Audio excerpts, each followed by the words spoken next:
श्री स्वामीनारायण भगवान की जय। अक्षर पुरुषोत्तम महाराज की जय। गुणातीतानंद स्वामी महाराज की जय। भगत जी महाराज की जय। शास्त्री जी महाराज की जय। योगी जी महाराज की जय। प्रमुख स्वामी महाराज की जय। महंत स्वामी महाराज की जय। प्रमुख स्वामी महाराज शताब्दी महोत्सव की जय। शास्त्री जी महाराज एक बार नडियाद में विराजमान थे। तब वरताल टेम्पल कमेटी के एक मेंबर और उस समय के गुजरात के बड़े साक्षर दौलतराम कृपाशंकर पंड्या, उन्होंने शास्त्री जी महाराज को अपने घर बुलाया और कुछ चर्चा और शास्त्री जी महाराज वरताल से क्यों निकले ये समझने का प्रयत्न किया। और जब शास्त्री जी महाराज ने सैद्धांतिक रूप से यह बात समझाई, तब दौलतराम बोले कि जिस कार्य को करने के लिए भगवान स्वामीनारायण ने पुनः अवतरित होना पड़त, यह कार्य आपने किया है। तब पता चला कि शास्त्री जी महाराज ने ऐसा एक दिव्य कार्य किया कि भगवान स्वामीनारायण को दोबारा पृथ्वी पर जो अवतरित होना पड़ना था वो नहीं हो सका, और उस उपासना का कार्य सभी जगह पर विस्तार प्राप्त किया। तो आज हम ये समझने का प्रयत्न करेंगे कि शास्त्री जी महाराज ने किस प्रकार का कार्य किया था। तो उनसे पहले उनके जीवन की ओर दर्शन करें तो शास्त्री जी महाराज का जन्म गुजरात के आणंद के पास मेहड़ाव गांव में हुआ था। संवत 1921 के वसंत पंचमी के दिन उनके पिता का नाम था धोरी भाई और माता का नाम था हेतबा। बचपन का उनका नाम था डूंगर भगत, लेकिन नाम की तरह डूंगर भगत बचपन से बहुत ही ध्येयनिष्ठ महापुरुष थे। जब वो छोटे थे तब वरताल में दर्शन के लिए जाते थे। उस समय वरताल में एक असिस्टेंट कोषाध्यक्ष बेचर भगत थे। उन्होंने ये डूंगर भगत को देखा, तब उनके मन में एक विचार आया कि बहुत ही अच्छा एक ये बालक मेरे साथ मेरी मदद में आ जाएगा तो मैं बहुत काम अच्छी तरह से कर सकूंगा। इसीलिए डूंगर भगत को बेचर भगत ने बात की कि तू मेरे पास आ जा, मैं तुझे ये सब मैनेजमेंट सिखाता हूं और मेरे साथ रह के तू सेवा कर। उस समय डूंगर भगत ने बहुत ही स्पष्ट रूप से बताया कि मुझे तो साधु बनना है। तब बेचर भगत ने थोड़े गुस्से में आकर बताया कि तू हृदय से साधु हो, कपड़े से नहीं। तब डूंगर भगत ने भी बताया कि मुझे जब ऐसे महान संत का योग होगा तब मैं साधु बनूंगा, पहले आप हृदय से साधु हो। इतना कहकर वहां से निकल गए। इसी प्रकार की अनुभूति कोठारी गोवर्धन भाई के पास भी हुई और आचार्य बिहारीलाल जी महाराज की भी इच्छा थी कि पार्षद बनके उनकी सेवा में ये डूंगर भगत रहे। लेकिन सभी को डूंगर भगत ने बताया कि मेरी इच्छा तो साधु बनने की है, और फिर ऐसे पवित्र और नंद परमहंस की खोज कर रहे थे। और ये खोज पूरी हुई। विज्ञानानंद स्वामी जो भगवान स्वामीनारायण के दीक्षित परमहंस थे, उनका योग होने से उनके साथ रहकर सेवा करने का उन्होंने तय कर लिया। और फिर माता पिता की रजा लेकर उन्होंने दीक्षा ली और उनका नाम हुआ साधु यज्ञ पुरुष दास। और यज्ञ पुरुष दास बनकर विज्ञानानंद स्वामी की सेवा में सत्संग में वो विचरण करने लगे। विचरण करते करते एक बार सूरत में मंदिर की एक प्रतिष्ठा के माहौल में वहां गए। उस समय सौ प्रथम बार भगत जी महाराज का योग शास्त्री जी महाराज को हुआ। तब उन्होंने देखा कि भगत जी महाराज कपड़े की सिलाई भी करते थे और साथ में बात भी करते थे, लेकिन उनकी जो की बात थी वो बात में भगवान स्वामीनारायण परब्रह्म पूर्ण पुरुषोत्तम नारायण है और उनके गुरु गुणातीतानंद स्वामी अक्षर ब्रह्म में इस प्रकार की बात बार बार उनकी कथा वार्ता में आती रहती थी। ये पहली बार शास्त्री जी महाराज ने सुना कि गुणातीतानंद स्वामी का इतना महिमा तो आज तक मुझे किसी ने बताया नहीं। लोया का 12वां वचनामृत भी भगत जी महाराज से उन्होंने सुना। तब शास्त्री जी महाराज ने बताया कि यह बात मुझे गुणातीतानंद स्वामी अक्षर ब्रह्म में और ये अक्षर और पुरुषोत्तम की बात तो आज तक मुझे किसी ने बताई नहीं। तब भगत जी महाराज ने बताया कि ये आपके गुरु विज्ञानानंद स्वामी भी जानते हैं, लेकिन उन्होंने तो मुझे बताई नहीं। जब शास्त्री जी महाराज ने बताया तब भगत जी महाराज ने कहा कोई बात नहीं, हम उनके कमरे में जाते हैं और मैं उनको पूछूंगा, लेकिन आपकी जब वहां होंगे तो बात नहीं बताएंगे। तब शास्त्री जी महाराज ने एक अच्छा एक रास्ता निकाला। तो जो स्वामी जो सोते थे वो बेड के नीचे वहां वो चले गए और फिर भगत जी महाराज ने गुणातीतानंद स्वामी अक्षर ब्रह्म में इस प्रकार की बात की शुरुआत की। तब विज्ञानानंद स्वामी ने बताया कि भगवान स्वामीनारायण ने कई बार गुणातीतानंद स्वामी का महिमा यह बताया था कि यह अक्षर ब्रह्म है, हमारे रहने का अक्षरधाम है। यह मैंने अपने कानों कान ये बात सुनी है। जब ये गुरु के मुख से ये बात सुनी, तुरंत ही शास्त्री जी महाराज वहां से बाहर निकले और बहुत ही विनय पूर्वक बताया कि आज तक आपने मुझे ये बात क्यों नहीं बताई। तब उन्हें भी आश्चर्य हुआ कि तू कहाँ था, लेकिन फिर जो होना था वो हो गया। तब उनके गुरु विज्ञानानंद स्वामी ने बताया कि यह बात सच है, लेकिन यह बात तू अपने हृदय में रखना, किसी को बाहर मत कहना, क्योंकि ये किसी को मानने के लिए कोई तैयार भी नहीं होंगे। तो ये समझकर शास्त्री जी महाराज ने बताया कोई बात नहीं, लेकिन ये बात सच है। तो मनोमन उन्होंने निश्चय कर लिया कि सभी के हृदय में ये अक्षर पुरुषोत्तम सिद्धांत का प्रस्थापन करना ही होगा। लेकिन वो बहुत ही विचक्षण पुरुष थे, बहुत ही परीक्षक बुद्धि से सब बात का स्वीकार करते थे। इसीलिए गुरु के बात में तो उन्हें विश्वास था, लेकिन फिर भी संप्रदाय में ये बात कहाँ कहाँ होती रही है वो समझने का उन्होंने प्रयत्न किया। तब पता चला कि जब भगवान स्वामीनारायण में सारंगपुर ने एक फुल्लोल का उत्सव किया था और फुल्लोल के उत्सव में गुणातीतानंद स्वामी के सीने में एक लकड़ी का स्पर्श करके बताया था कि ऐसे सदगुरु तो ये गुणातीतानंद स्वामी है, ये हमारे रहने का अक्षरधाम है।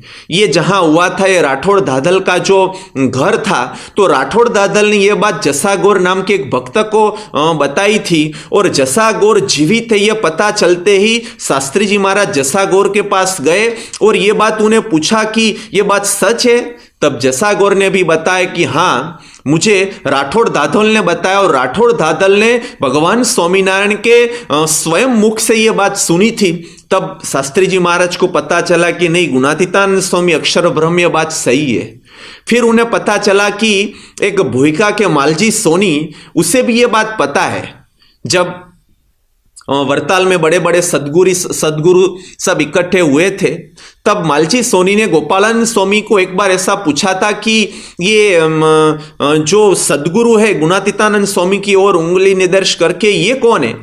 तब गोपालानंद स्वामी ने मालजी सोनी को यह बताया था कि मैंने थोड़े समय पहले आपको बताया था कि मैं आपको अक्षरधाम का दर्शन करवाऊंगा। तब मालजी सोनी ने कहा हाँ, मैं भी उनकी प्रतीक्षा करता हूं। तब गोपालानंद स्वामी ने बताया कि ये जो है ये जूनागढ़ के जोगी गुणातीतानंद स्वामी है, यही भगवान स्वामीनारायण का रहने का अक्षरधाम का अवतार है और अनंत मुक्तों को वो धार रहे। तब मालजी सोनी को भी बहुत आश्चर्य हुआ, लेकिन शास्त्री जी महाराज ने मालजी सोनी के पास जाकर ये बात पूछी कि ये बात सही है। तब मालजी सोनी ने भी बताया कि ये बात सही है, गोपालानंद स्वामी ने मुझे ये बताया था। और इसके अलावा कई ऐसे संप्रदाय के जो मंदिर, वो मंदिर में भी गए, जो ऐतिहासिक दस्तावेज वो भी उन्होंने देखे कि जहां गुणातीतानंद स्वामी की मूर्ति के नीचे लिखा हुआ था अक्षर ब्रह्म गुणातीतानंद स्वामी, मूल अक्षर मूर्ति गुणातीतानंद स्वामी। यह सब बात सुनकर शास्त्री जी महाराज ने मन में एक तय कर लिया कि गुणातीतानंद स्वामी अक्षर ब्रह्म है और भगवान स्वामीनारायण पूर्ण पुरुषोत्तम नारायण है, और ये अक्षर और पुरुषोत्तम का वैदिक सनातन सिद्धांत जो भगवान स्वामीनारायण प्रबोधित थे उनका प्रचार और प्रसार करना होगा, क्योंकि भगवान स्वामीनारायण ने वचनामृत मध्य प्रकरण के 21वें वचनामृत में बताया कि यह बात आज समझो तो भी इतनी समझनी है और लाख सालों के बाद समझो तो भी इतनी समझनी है। यह बात एक बार कहे समझो तो भी इतनी समझनी है और लाख बार कहे समझो तो पर इतनी समझनी है। तो यह बात समझकर लगा कि अनेक मुमुक्षुओं के कल्याण के लिए यह बात समझना बहुत जरूरी है। इसीलिए शास्त्री जी महाराज में मन में फाइनल कर दिया कि अब कोई भी संजोगों में अक्षर पुरुषोत्तम सिद्धांत की बात मुझे करनी है। लेकिन यह बहुत कठिन था, क्योंकि उस समय की एक परिस्थिति और वातावरण इस प्रकार का था कि कोई भी व्यक्ति ये बात कर नहीं सकते थे। कहां तक कि वरताल के उस समय के आचार्य बिहारीलाल जी महाराज, उन्हें संतान की प्राप्ति नहीं थी, लेकिन दिल में बहुत इच्छा थी कि संतान की प्राप्ति हो। यह बात का पता जब बड़े सद्गुरुओं को चला, तब बिहारीलाल जी महाराज को बताया जागा स्वामी ने कि यदि आप अक्षर और पुरुषोत्तम की मूर्ति मंदिर में प्रतिष्ठित करो तो मैं आपको आशीर्वाद देता हूं कि आपको 2 संतान की प्राप्ति होगी। तब बिहारीलाल जी महाराज भी समझ गए और उन्होंने भी बताया कि मुझे पता है कि आप आशीर्वाद दोगे कि तो मुझे संतान की प्राप्ति होगी, लेकिन जब तक वरताल में गोवर्धनदास कोठारी और गरड़ा में भीमजी कोठारी है तब तक मैं ये काम नहीं कर सकता। तो इस प्रकार का वातावरण था कि संस्था के आचार्य महाराज भी अक्षर पुरुषोत्तम की महिमा को जानते हुए भी उनकी प्रतिष्ठा नहीं कर सकते थे। लेकिन अनेक मुमुक्षुओं के कल्याण के लिए शास्त्री जी महाराज ने मन में फाइनल कर दिया कि अब ये सिद्धांत का स्थापन होना ही चाहिए, और थोड़ी थोड़ी ये बात भी वो करने लगे। उसी समय में एक प्रसंग ऐसा बना कि अहमदाबाद देश में कुंज विहारी प्रसाद जी नाम के आचार्य महाराज को कुछ मनभेद हुआ, उसीलिए वो 4-5 संतों के साथ अहमदाबाद से निकल पड़े और झालावाड़ प्रदेश में विचरण करने लगे। उनको भी लगा कि कई समय से विचरण करते, लेकिन हमारा कोई एक स्थान मंदिर होना चाहिए। लेकिन मंदिर के लिए जमीन कहाँ से लाए? तब उसे पता चला कि शास्त्री यज्ञ पुरुष दास जो उस समय वरताल में थे, उनके एक शिष्य झवेर भाई जो लिमड़ी के दीवान है और उनको शास्त्री यज्ञ पुरुष दास के साथ बहुत ही है थे, वो कहेंगे तो जमीन हमें मंदिर के लिए जो ठाकुर साहब है वो देंगे। ये सोचकर यज्ञ पुरुष दास यानी कि शास्त्री जी महाराज को मिले। तब शास्त्री जी महाराज ने भी बताया कि कोई बात नहीं, मैं आपको जमीन मंदिर के लिए दिलवाता हूं, लेकिन अक्षर पुरुषोत्तम की मूर्ति की प्रतिष्ठा आप करो तो मैं भी आपको जमीन और मूर्ति की सेवा की व्यवस्था कर देता हूं। वो भी सम्मत हुए और उसी प्रकार वढवाण में मंदिर के लिए जमीन मिली, और जमीन के बाद फिर मूर्ति प्रतिष्ठा का समय आया। तब शास्त्री जी महाराज ने मूर्ति की व्यवस्था की और अपने जो हेत वाले जो हरिभगत थे उनको ये उत्सव में भेजे। और फिर मध्य शिखर में तो नहीं, लेकिन प्रथम खंड में अक्षर पुरुषोत्तम की प्रतिष्ठा वहां की। ये समाचार जब वरताल में आए तब शास्त्री जी महाराज ने यह समाचार जब कोठारी गोवर्धनदास को दिए तब उसे शुरुआत में तो अच्छा नहीं लगा, और उन्होंने बताया कि मैंने मन में नक्की किया था कि जब तक मैं जीवित हूं तब तक अक्षर पुरुषोत्तम की मूर्ति की प्रतिष्ठा नहीं होनी चाहिए। तब उतने ही निश्चयात्मक रूप से शास्त्री जी महाराज ने बताया कि कोठारी महाराज, मैंने भी यह तय किया था कि आपकी उपस्थिति में ही अक्षर पुरुषोत्तम की मूर्ति की प्रतिष्ठा करूं, और आज यह काम हो गया। लेकिन उन्हें भी ये अच्छा नहीं लगा, और ये बात जब वरताल में सभी को पता चली तो सबको द्वेषभाव उत्पन्न होने लगा। इसी वातावरण के समय में गलभाई नाम के शास्त्री जी महाराज के एक सिंह समान प्रकृति वाले हरिभगत, उन्होंने चैत्री पूनम के उत्सव में वरताल की सभा में 10,000 से भी ज्यादा भक्त की हाजिरी में उन्होंने अक्षर पुरुषोत्तम की जय बुलवाई और हाजिर सभी भक्तों ने ये जय बोली। और जब ये सबको पता चला कि वढवाण में अक्षर पुरुषोत्तम की मूर्ति की प्रतिष्ठा की, आज वरताल में अक्षर पुरुषोत्तम की जय उनके शिष्य बुलाते हैं, यदि शास्त्री यज्ञपुरुष दास का ये कार्य को रोका नहीं जाएगा तो धीरे धीरे से पूरे देश में ये अक्षर पुरुषोत्तम का स्थापन हो जाएगा। इसीलिए कई ऐसे विरोधी थे जो एक वैर भाव से ये बंद करने का एक आयोजन करने लगे। शास्त्री जी महाराज तो ये अक्षर और पुरुषोत्तम जो सनातन वैदिक ज्ञान था, जिसे जानना समझना आवश्यक था, ये बात कई हरिभक्तों को ये करने लगे। लेकिन सबको पता चला कि इसे रोकना है तो करना क्या होगा। तो जब शास्त्री जी महाराज ये बात करते थे तब मिर्चे को जलाते थे और उनकी धूम से फिर ये सभा बंद हो जाए। जब बात करते थे तो पानी भरेली मटकी वहां फोड़ देते थे, जैसे वो बात करने के लिए इकट्ठे हुए सब बिखर जाए। फिर तो ये हुआ कि जब एकादशी का उन्होंने उपवास किया और 12 में जब एकादशी के पारणे के लिए शास्त्री महाराज गए थे, तब खिचड़ी में जहर डाल के शास्त्री जी महाराज को मारने का भी कई लोगों ने प्रयत्न किया, लेकिन वहां भी उन्हें सफलता नहीं मिली। तो फिर वैराग्नि इतनी उनकी भभूक उठी कि फिर फाइनल किया कि शास्त्री यज्ञपुरुष दास को जिंदा जलाया जाए। इस प्रकार का षड्यंत्र रचा गया, लेकिन वहां भी शास्त्री जी महाराज को कुछ नहीं हो सका। लेकिन फिर सबको लगा कि अब यहां सिद्धांत के लिए अच्छे देशकाल नहीं है। और कोठारी गोवर्धन दास जी ने भी बताया और सभी बड़े सदगुरु ने भी बताया कि आप यहां रहकर ये काम नहीं कर सकते।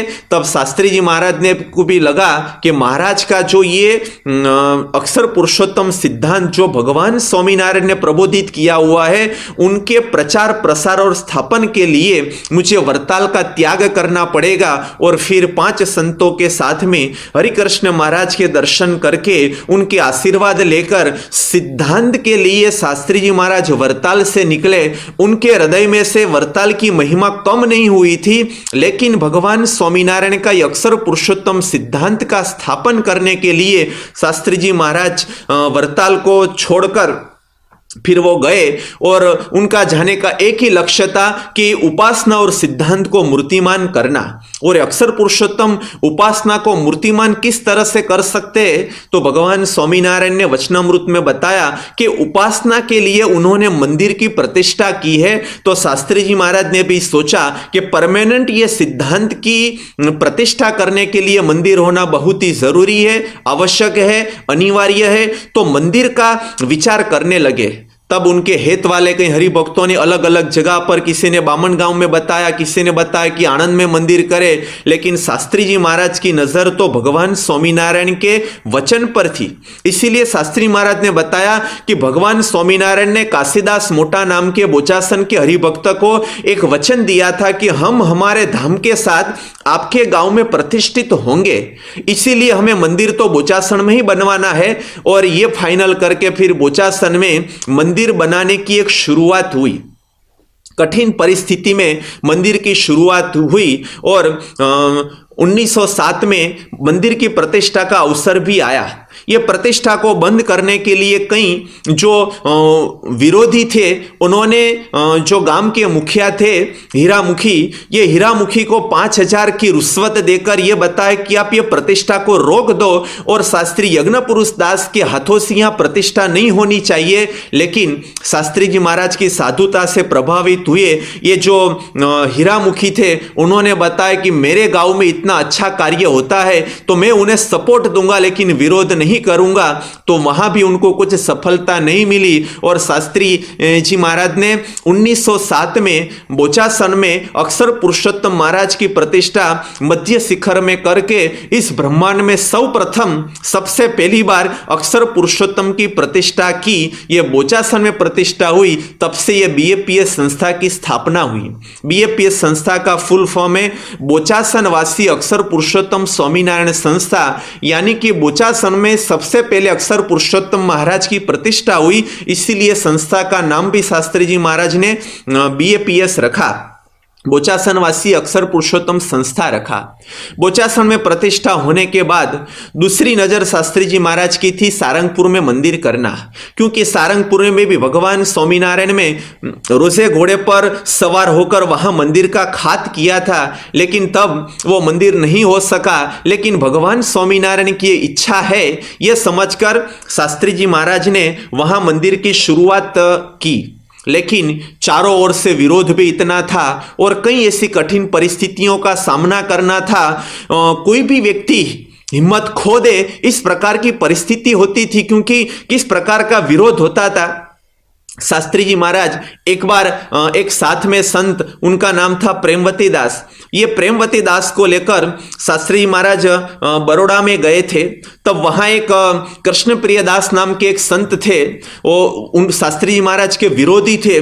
जब उनको देखा तब उनके मन में एक विरोध की अग्नि प्रकट हुई आई और उनके पास एक जो शीशम की लकड़ी पड़ी थी, वो लकड़ी लेकर शास्त्री जी महाराज की पीठ में जोर से मारी। इतनी जोर से लकड़ी मारी कि ये लकड़ी टूट के दो भाग हो गई।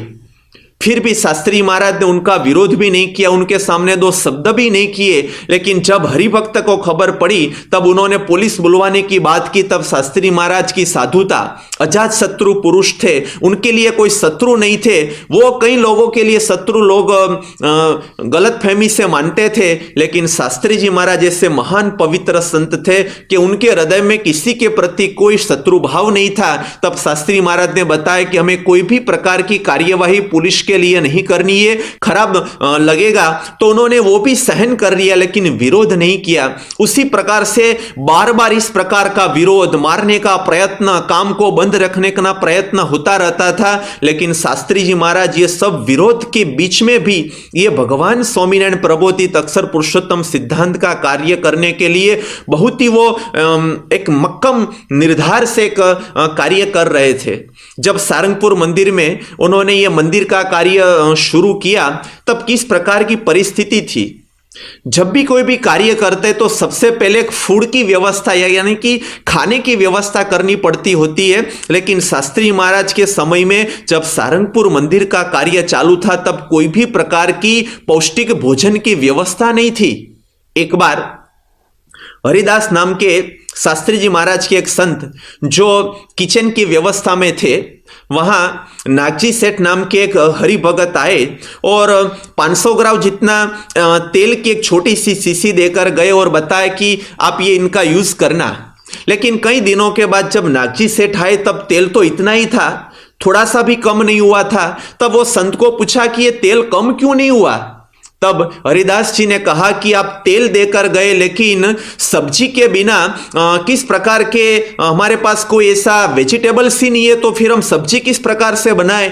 तब पता चला कि कई महीनों से मंदिर में सब्जी बनती ही नहीं और सब्जी के बिना ही जो भी कुछ भिक्षा में मिला हो उनमें से लोट में से आटा मिला, वो आटा में से एक सूखा जो बाजरी का रोटला बनाते और फिर वही खाकर ये मंदिर के काम में सभी संत और हरिभक्त लग जाते थे। तो मंदिर में खाने के लिए कुछ नहीं मिलता था, जो बटर मिल्क छाछ भी नहीं मिलती थी। तो योगी जी महाराज बताते हैं कि भिक्षा में छाछ लेने के लिए सारंगपुर से चलते चलते हम बोटाद जाते थे। 11 किलोमीटर दूर था, 11 किलोमीटर जाए और 11 किलोमीटर वापस, यानी कि 22 किलोमीटर जब योगी जी महाराज बताते हैं कि हम चलते चलते जाए तब छाछ मिलती थी, बटर मिल्क मिलता था। इस प्रकार की खाने की व्यवस्था थी। शास्त्री जी महाराज ने चरोतर में विचरण करते हुए एक संत घनश्याम दास स्वामी उन्हें एक पत्र लिखा। पत्र में शास्त्री महाराज लिखते हैं कि पूज्य घनश्याम स्वामी, आप खातरज गांव में भिक्षा मांग रहे हो तो जितना हो सके उतने जल्दी भिक्षा में तुवेर की दाल आपके पास आए तो आप सारंगपुर भेजो, क्योंकि सारंगपुर में खिचड़ी बनाने के लिए मग की दाल का यूज होता है, लेकिन इस प्रकार की तुवेर की दाल हमारे पास नहीं है। तो जो हमारे यहाँ मेहमान आते हैं उनके लिए तो ये अच्छी नहीं होती है मग के दाल की खिचड़ी, इसीलिए आप जितना हो सके उतनी जल्दी तुवेर की दाल यहाँ भेजो। तो इस प्रकार की व्यवस्था होती थी कि खाने के लिए किसी प्रकार का कुछ व्यवस्था भी नहीं थी, लेकिन मुमुक्षुओं के कल्याण के लिए अक्षर पुरुषोत्तम सिद्धांत की मंदिर की प्रतिष्ठा करने के लिए खाना नहीं मिलने के बावजूद भी इतने ही प्रेम से, उत्साह से शास्त्री जी महाराज और सभी संतों ये कार्य करते थे। ये हम सोच भी नहीं सकते कि इस प्रकार से इसी परिस्थिति में कार्य हो सकता है, लेकिन उनके दिल में अक्षर पुरुषोत्तम था, उनके खून में अक्षर पुरुषोत्तम की निष्ठा बहती थी, उनके सीने में हर धबकार के साथ अक्षर पुरुषोत्तम धबकते थे, तो ही ये कार्य कर सकते। लेकिन इतनी कठिन परिस्थिति में नहीं हो सकता। आर्थिक व्यवस्था किस प्रकार की थी, तो सारंगपुर मंदिर में जब काम करते थे तो पैसे की व्यवस्था नहीं थी। तो एक बार देखा कि मंदिर में बर्तन नहीं थे जो खाना पका सके, तो फिर दो हरिभक्त आशा भाई और ईश्वर भाई, ये दो हरिभगत ने पैसे दिए वहां के जो कोषाध्यक्ष थे शंकर भगत उनको, कि इनमें से आप बर्तन खरीदो और बर्तन में अच्छी तरह से आप रसोई पकाकर फिर ये संतों को आप खिलाओ। पैसे देकर वो गए, लेकिन मंदिर का कार्य चालू था और जो मंदिर में काम करने वाले मजदूर थे उन्हें देने के लिए पैसे नहीं थे। यदि जो शंकर भगत पैसे उन्हें नहीं दे तो फिर वो काम करना बंद कर दे, तो मंदिर का काम बंद हो जाए, तो मंदिर का काम और ये प्रतिष्ठा जल्दी से हो जाए। उनके लिए जो बर्तन के पैसे थे वो मजदूरों को जो काम की जगह पर जो देना था वो दे दिया, और फिर बर्तन के बिना फिर से रसोई पकाते थे। तो जो केरोसिन के डब्बे में, क्योंकि ऐसे अच्छे बर्तन तो नहीं थे, लेकिन केरोसिन के जो डिब्बे में खिचड़ी पकाते थे और खिचड़ी खाते, या तो फिर सूखा हुआ जो बाजरी के लोट में से बना हुआ रोटला वो खाते थे। तो इस प्रकार की आर्थिक व्यवस्था की, जो खाने के लिए जो बनाना जो बर्तन, वो बर्तन के पैसे भी मंदिर में यूज कर लेते थे। इस प्रकार की व्यवस्था थी। योगी जी महाराज जब गोंडल मंदिर का कार्य करते थे, तब गोंडल की जब शुरुआत की, तब गोंडल के महाराजा ओनो भगवत सिंह बापू ने बताया था कि आप 10 लाख का खर्च ये मंदिर में करें और 3 साल में मंदिर पूरा करे, तब हम मंदिर के लिए आपको परमिशन दे। तब शास्त्री महाराज ने उनका स्वीकार कर लिया और मंदिर का काम शुरू हुआ। लेकिन उस समय किस प्रकार की आर्थिक व्यवस्था थी, तब योगी जी महाराज ने शास्त्री जी महाराज को एक पत्र लिखा कि अभी अमास आ रही है और मजदूर को देने के लिए पैसे नहीं है। यदि पैसे नहीं मिलेंगे तो मजदूर काम बंद कर देंगे। यदि आज हमारे पास सिलक में सिर्फ 3 आना है और भगवान स्वामी स्वयं हमारे पास सिलक में है, उनके अलावा हमारे पास कुछ नहीं है। 3 आना का अर्थ होता है कि उस समय सिलक में सिर्फ 20 पैसे थे, 20 पैसे सिलक में थे। तब 10 लाख रुपयों का काम करना वो राजा साहब ने बताया था। फिर भी इसी आर्थिक कटोकटी के समय में, इतनी क्राइसिस में भी इतने ही प्रेम से भगवान पर श्रद्धा और विश्वास रख के योगी बापा शास्त्री जी महाराज ये सब काम करते थे। जब पैसे की जरूरत पड़ती तो पैसे कहाँ से आते थे, तो पैसे मंदिर बनाने के जरूरत पड़े तो पैसे के लिए विचरण करना पड़ता था, पधरामनी करनी पड़ती थी या तो पारायण करनी पड़ती थी, और उनमें से जो पैसे आए वो पैसे मजदूर को देकर और पत्थर लेने के लिए उनका वो यूज करके फिर मंदिर बनते थे। एक बार शास्त्री जी महाराज बदलपुर में गए और शास्त्री महाराज के दर्शन करके सब बड़ी हरिभक्त बहुत आनंदित हो गए। लेकिन शास्त्री महाराज ने बताया कि मुझे पधरामणी में जाना है, कि कल स्वामी जाएंगे। तब शास्त्री जी महाराज ने बताया कि मुझे मंदिर के काम को शुरू रखने के लिए 300 रुपये की जरूरत है, इसलिए मुझे अभी पधरामणी में जाना है। और फिर शास्त्री जी महाराज पधरामणी में निकले।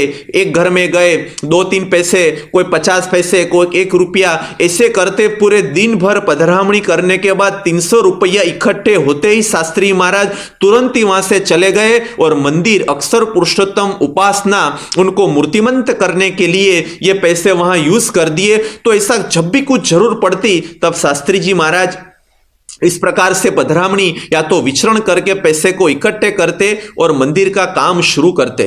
कई बार तो ऐसा होता था कि आर्थिक इतनी क्राइसिस थी कि जरूरत जहां होती वहां भी पैसे नहीं दे सकते। खेड़ा जिला के पास श्रीजीपुरा गांव, वो गांव के आसपास थोड़ी खेती लायक जमीन थी। वो जमीन का महसूल यानी कि टैक्स गवर्नमेंट को देना था, वो 1 रुपया 50 पैसा इतना एक साल का टैक्स था, लेकिन वो भी नहीं दे सके। तो वैसे टैक्स भी बहुत बढ़ता गया और टैक्स देने की कोई व्यवस्था नहीं थी। तब गवर्नमेंट ने सब जमीन जब्त कर ली और फिर उनका टैक्स लेने के लिए जो भी वह हाजिर था उनका ऑक्शन में रख दिया। तो फिर भी कुछ देने का नहीं था, तो वहां एक कपबोर्ड था, उनका ऑक्शन किया। ऐसे एक पशु था, उनका भी ऑक्शन किया और ऑक्शन में से गवर्नमेंट अपने जो भी टैक्स के पैसे थे वो ले जाते थे, लेकिन उनको देने के लिए भी पैसे नहीं थे। इस प्रकार की इकोनॉमिक क्राइसिस थी, फिर भी वो हताश और निराश नहीं होने के बावजूद इतने ही उत्साह से हमारे लिए, हमारे कल्याण के लिए, ये उपासना को मूर्तिमंत करने के लिए ये कार्य में वो जुड़े ही रहे थे और उत्साह से ये कार्य को आगे बढ़ाते थे। किस प्रकार की व्यवस्था थी। निर्गुण स्वामी वो पत्र लिख कर अफ्रीका में और पूरे भारत में सबको ये अक्षर पुरुषोत्तम की महिमा की बात करते थे, लेकिन लिखने के लिए जो पेन का यूज होता था, तो पेन किस प्रकार की परिस्थिति में आई। एक पत्र मुंबई में अरशद भाई नाम के एक व्यक्ति को निर्गुण स्वामी लिखते हैं कि पत्र लिखने के लिए पेन मेरे पास नहीं है, मेरी पेन टूटी हुई थी, तो मैंने शास्त्री नारायण स्वरूप दास यानी कि प्रमुख स्वामी महाराज के पास से उनकी पेन ली, लेकिन वो पेन की स्प्रिंग भी टूट गई, तो फिर वो पेन भी यूज नहीं कर सकता था। तो फिर हकाभाई खाचर के पास जो पेन थी वो पेन हमने ली और पत्र लिखना शुरू किया। लेकिन बोचासन में मैं जब था तब बोचासन में कोई जानबूझकर ये पेन उठाकर ले गया, तो आज मेरे पास एक भी पेन नहीं है। ये कारण से किसी प्रकार का मैं पत्र व्यवहार नहीं कर सकता, तो आप जल्दी से मुंबई से मनी ऑर्डर से के द्वारा आप पेन भिजवाओ, तो फिर मैं ये अक्षर पुरुषोत्तम महिमा के पत्र लिख सकूं। तो इतना काम करते थे, लेकिन पेन की भी व्यवस्था उनके पास नहीं थी, फिर भी इतना उत्साह और उमंग के साथ वो उपासना परिवर्तन का काम करते थे। कई बार कैसा होता था कि सेवा में मिलता था, लेकिन जो ट्रांसपोर्ट की व्यवस्था भी उस समय नहीं थी और उनको भरपाई कर सके उतने पैसे भी उनके पास नहीं था। शास्त्री जी महाराज एक बार महुआ के पास में कोटड़ा नाम के गांव में गए थे। वहां एक हरि भगत ने शास्त्री जी महाराज को एक दूध दे सके ऐसी एक भैंस दी और बताया कि आप ये मंदिर में ले जाओ। तब शास्त्री महाराज भेंट में तो मिली, सेवा में तो ये मिली, लेकिन किस प्रकार से सारंगपुर उसे ले जाना, क्योंकि 130 किलोमीटर की दूरी पर सारंगपुर था। यदि कोई वाहन की व्यवस्था करे तो पैसे देने लगे और पैसे की व्यवस्था नहीं थी, और मंदिर में ऐसे कोई वाहन की व्यवस्था भी नहीं थी कि जो ये भैंस को वाहन में बिठाकर ले जाए। तो शास्त्री जी महाराज ये भैंस को साथ में लेकर धीरे धीरे से चलते चलते 130 किलोमीटर का जो डिस्टेंस था वो काट के सारंगपुर पहुंचे। वैसे आप गूगल सर्च करो तो इतना डिस्टेंस कम काटने के लिए 23 से 24 घंटा तक समय लगता है, लेकिन फिर भी शास्त्री महाराज भगवान को और संतों को दूध की व्यवस्था हो सके उनके लिए इतना परिश्रम उन्होंने उठाया। तो इस प्रकार की कठिन परिस्थिति में शास्त्री जी महाराज सब ये उपासना का काम वो करते थे। इतनी परिस्थिति के साथ उनका मकसद था और ध्येय था सिद्धांत में। वो सिद्धांतनिष्ठ भी पुरुष थे, तो ये सब काम करते थे। तब जो विरोधी थे वो किसी को बताते कि ये गलत काम करते, तो काम रुकवाने के लिए कोई ऐसे सत्ताधारी व्यक्ति को भी वो कोई बात करते रहते थे।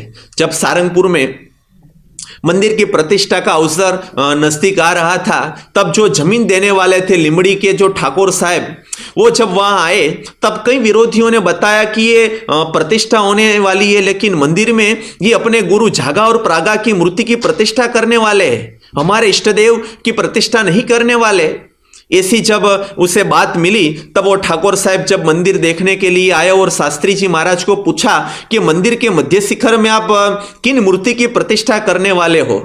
तब शास्त्री जी महाराज तो समझ गए ये बोलने वाले ठाकुर साहब नहीं है, लेकिन उनमें रहकर विरोधी बोल रहे। तब शास्त्री जी महाराज ने अपनी एक सिद्धांत निष्ठा का दर्शन करवाते हुए बताया, ये जो मुंडाया है, यानी कि ये जो हम साधु बने और वरताल से निकले, वो अक्सर पुरुषोत्तम सिद्धांत के लिए निकले, इसीलिए मंदिर में मध्यम मंदिर में तो अक्सर पुरुषोत्तम की मूर्ति की प्रतिष्ठा ही होगी। लेकिन शास्त्री जी महाराज की ये निष्ठा, आंखों की ये चमक और जो शब्द बोले उनमें इतनी सत्यनिष्ठा थी कि जो ठाकुर साहब थे उन्होंने भी हाथ जोड़ कर बताया कि स्वामी जी कोई बात नहीं, जैसी आपकी इच्छा। तो ऐसे एक सिद्धांत, और उनके मन में बहुत स्पष्ट था कि जो भी कुछ हमने किया है वो अक्सर पुरुषोत्तम के लिए किया है। जब भावनगर में भिक्षा मांगने के लिए शास्त्री जी महाराज निकले, तब वहां के एक प्रतिष्ठित हरिभगत कुबेर भाई, वो आर्थिक रीते भी बहुत ही संपन्न थे, सुविधा युक्त थे। तब उन्होंने बताया कि स्वामी आप ये भिक्षा मांगने के लिए जा रहे हो और इससे मुझे अच्छा नहीं लगता, मुझे गिल्टी फील हो रही है, तो आप भिक्षा मांगना बंद करो, आपको जितना चाहिए वो मैं व्यवस्था कर देता हूं। तब शास्त्री जी महाराज ने बताया कि अक्सर पुरुषोत्तम के लिए तो स्वपच के घर बिकना पड़े तो भी कम है, मैं सब कुछ करने के लिए तैयार हूं। तो इतने महापुरुष थे, लेकिन ऐसी छोटी सी भिक्षा के लिए भी घर घर जाते थे, कहीं से अच्छा प्रतिसाद मिलता था, कहीं से नहीं मिलता था, फिर भी अक्सर पुरुषोत्तम के लिए सब कुछ करने के लिए शास्त्री जी महाराज तैयार थे। शास्त्री जी महाराज एक बार श्रीजीपुरा में गए, वहां खेती की जमीन की व्यवस्था सोमा भगत नाम के एक पार्षद करते थे। वहां उन्होंने खेती में पानी छोड़ा, लेकिन पानी पाल तोड़ के बह रहा था। तो शास्त्री जी महाराज ने देखा कि ये सोमा भगत उनको रोकने के लिए प्रयत्न कर रहे, लेकिन पानी रुकता नहीं है, तो स्वयं वहां जाकर वो सो गए, वो कीचड़ में जाकर सोए। और शास्त्री महाराज ने सोमा भगत को बताया कि मेरे शरीर ऊपर आप मिट्टी डाल दो। तब उन्हें थोड़ा लगा कि मेरे गुरु के शरीर पर मैं किस प्रकार से मिट्टी डालूं। तब शास्त्री जी महाराज ने बताया, ये पानी यहां से बह रहा है, आप मेरे शरीर पर कोई विचार मत करो, लेकिन मिट्टी डालो। उन्होंने मिट्टी डाली। तब शास्त्री महाराज फिर थोड़े समय के बाद निकले, और शास्त्री महाराज कहते थे कि अक्सर पुरुषोत्तम के हम बलदिया है, मैं अक्सर पुरुषोत्तम के लिए जो भी कुछ करना पड़े तो मैं करने के लिए तैयार हूं। ये सिर्फ बोलते नहीं थे, लेकिन ये सिद्धांत के लिए पूरा जीवन शास्त्री जी महाराज जीते थे। तो इस प्रकार से वो सिद्धांत निष्ठ, ये अक्सर पुरुषोत्तम का सिद्धांत उनके रोम रोम में था, उनके हर श्वास में अक्सर पुरुषोत्तम का सिद्धांत निकलता था। तो ऐसे एक दिव्य पुरुष ने अपने जीवन भर यह काम किया, और अक्सर पुरुषोत्तम की सेवा के लिए उनका कमिटमेंट भी इतना था। जब शास्त्री जी महाराज अंतिम अवस्था के समय, जब डॉक्टर ने बताया कि आराम करो, तब मुंबई में गए थे। तब शास्त्री जी महाराज को मिलने के लिए नंदा साहब, जो एक समय के भारत के प्राइम मिनिस्टर थे, वो वहाँ आए। तो रात भर उनको बात करते रहे, रात को बहुत समय आगे निकल चुका था।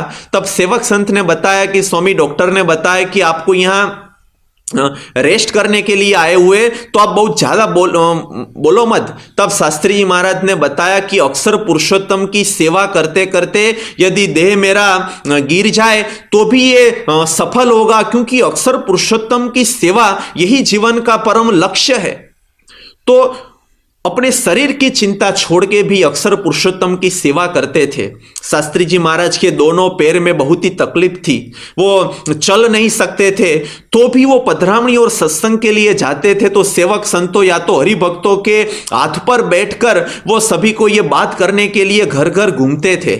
एक बार आनंद में शास्त्री जी महाराज विराजमान थे, तब रमण भाई बारोट नाम के एक भक्त आए और उन्होंने बताया कि मेरे एक संबंधी, उन्हें सत्संग अक्सर पुरुषोत्तम का नहीं है, लेकिन आप जैसे महापुरुष यदि उन्हें कुछ बात बताएंगे तो वो समझ जाए ऐसे।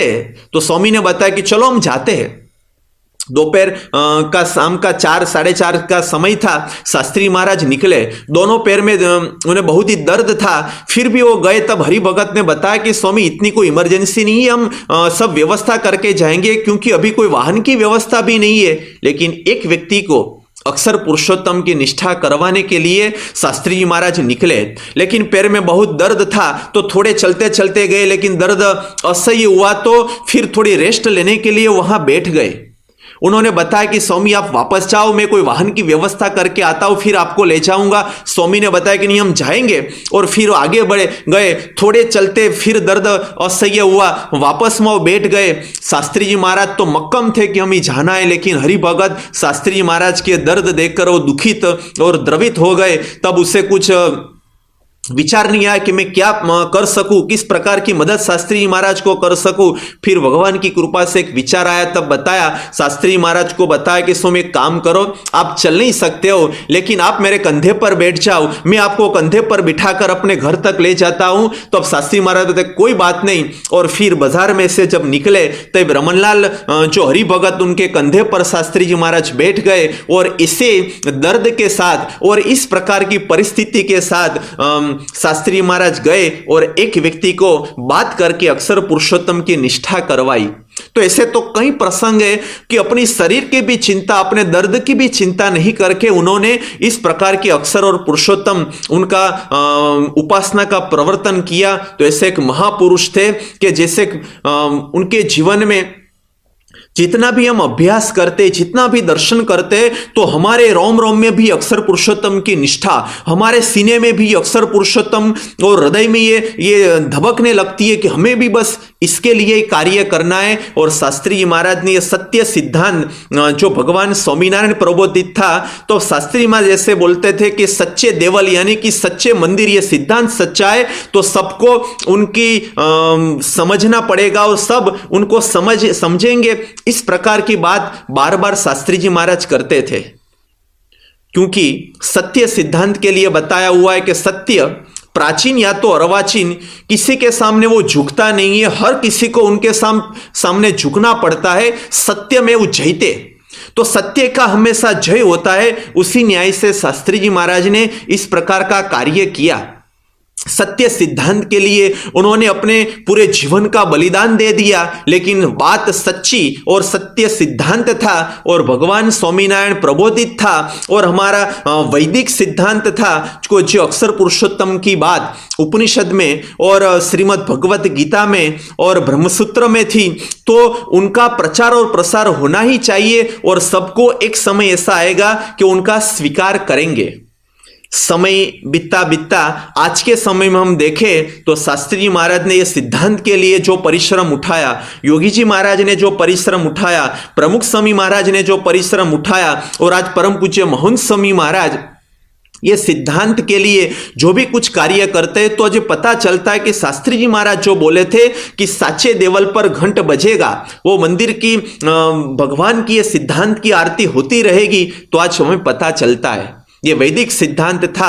तो पूज्य भद्रेश स्वामी जी ने ये सिद्धांत पर अक्षर पुरुषोत्तम दर्शन पर भाष्य लिखा।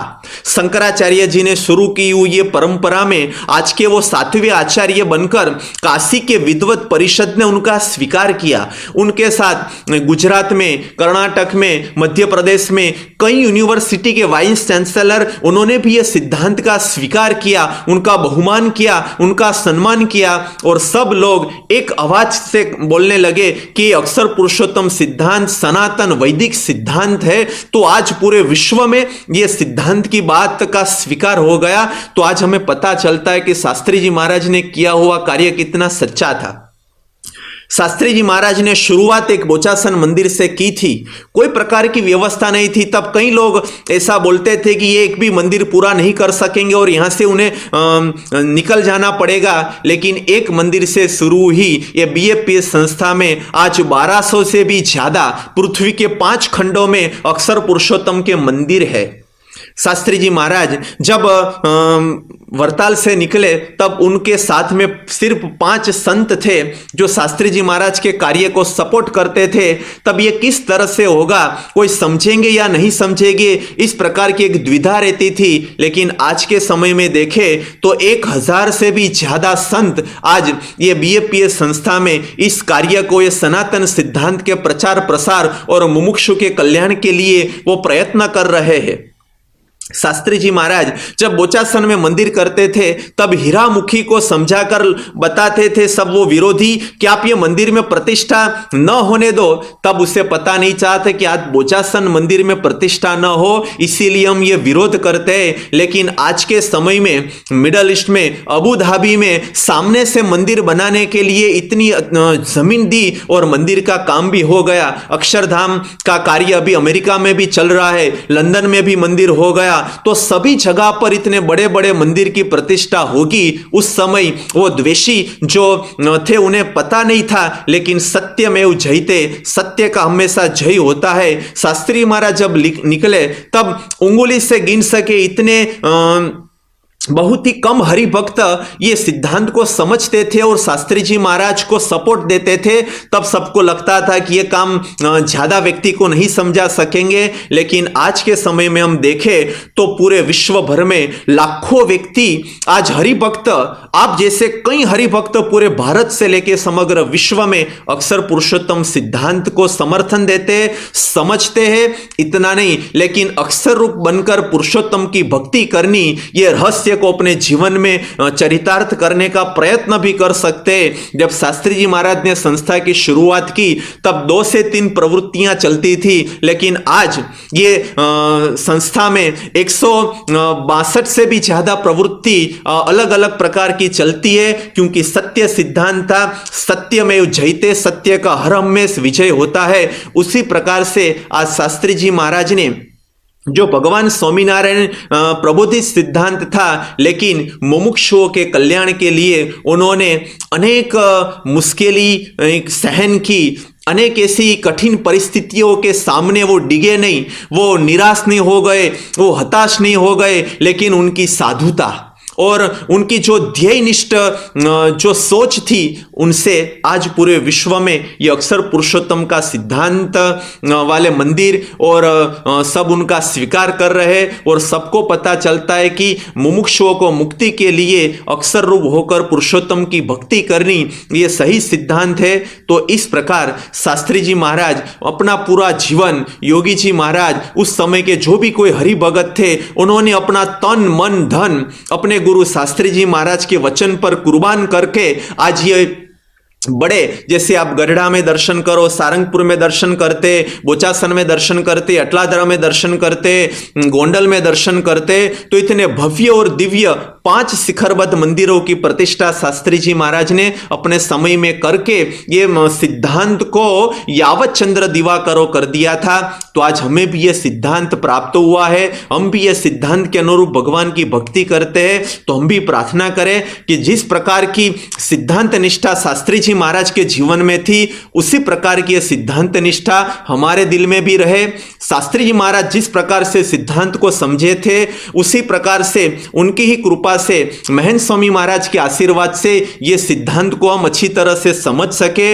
हमारे श्वासोश्वास में ये सिद्धांत अक्षर पुरुषोत्तम हमारे लोही में ये सिद्धांत बहने लगे और हमारे जीवन के हर क्षण में ये सिद्धांत की प्रधानता रहे और हम भी ये सिद्धांत के लिए ही अपना जीवन प्रसार कर सके। इस प्रकार की बुद्धि, शक्ति और प्रेरणा आज शास्त्री जी महाराज के स्मृति दिन की अवसर की सभा पर हम सभी को उनकी कृपा से प्राप्त होए, ऐसे उनके श्री चरणों में प्रार्थना। श्री स्वामीनारायण भगवान की जय।